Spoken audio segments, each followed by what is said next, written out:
السلام عليكم ورحمة الله وبركاته. مقعي وحالي رافرتون waxaan dadweynaha Soomaalida ku nool magaalada Minnesota ka codsanayaa inay noo imaadaan axadan soo socoto oo taariikhdu tahay 16 oo xaflad ku qabno in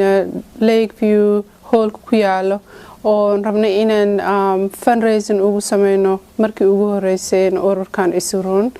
marka noo imaataan insha Allah waxaan naga baran doontaan cilmi baaris aan sameynay oo ku saabsan arrimahan qalitaanka ilmaha looga dhaliyo ubadka cudurrada badan ee ku dhaca dadkeena Soomaalida oo dhalinyarada ah oo galmada ka imaado. Assalaamu calaykum. Waxaan halkan ka salaamayaa community-ga Soomaalida meel kasta ay joogaan. Waxaan rabnaa inaan nagala soo qayb gashaan ururka oo ku tabarucay doono haweenka Soomaaliyeed oo agaasimo noo tahay Fartuun ururkan magaciisa la dhahayo Isuroon shalna horena u maqasheen haddana wuxuu qabtay iyo wuxuu qaban doono la idin macnayn doono la idin fasiri doono ururkaas oo taakuleeya dumarka Soomaaliyeed oo ka taakuleeya waxyaabo badan ay u baahan yihiin maasha Allah warna dhihi doontiina u maleynaya waxay gabadhaas u qabatay naguna taakuleysay anaguna aan ku daba raacnay marka waxaan rabnaa inaan taakulooyinkiina siisaan maadaama aan Soomaali nahay maadaama aan urur nahay maadaama aan dad isu baahan nahay business hadaan nahay iyo hadaan ahayn labadaba soo marka walaalayaal noo soo baxa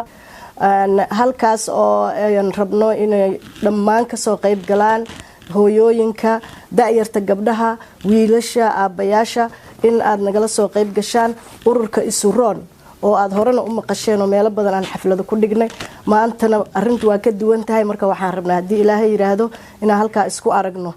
marka taariikhdana waxa waaye bishan 16keeda oo Sunday ah marka walaalayaal waxaan rabnaa taakuleyntiina idin baahanahay inaan noo imaataan oo nagala soo qayb gashaan mudanooyin iyo marweyn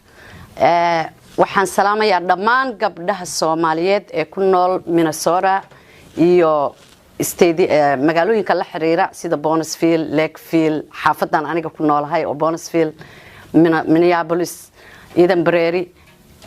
Edina all waxaan ka codsanayaa gabdhahaas oo dhan inay nagala soo qayb galaan iyo waxa kale idin la wadaagaynaa organization-kana meesha ka imaaday in waxyaabaha aan sameynay iyo waxa aan jecelnahay insha Allah future-ka inaan sameeyno marka waxaan idin ka codsanayaa anigoo magaca ururka Isuroon ku hadlayo inaan noo imaataan oo na saacidaan isla markaana wax naga barataan wixii addresski iyo information aad rabtaan insha Allah meesha ku qoran yahay hadii aad wax si degdeg ugu baahatin ama volunteer noo sameyn kartidna waxa iga soo wacdaan numberka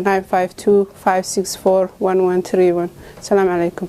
marka waxaan leeyahay walaalayaal nagala soo qayb gala waa urur weyn oo u baahan taageeradiina iyo inaad na garab gashaan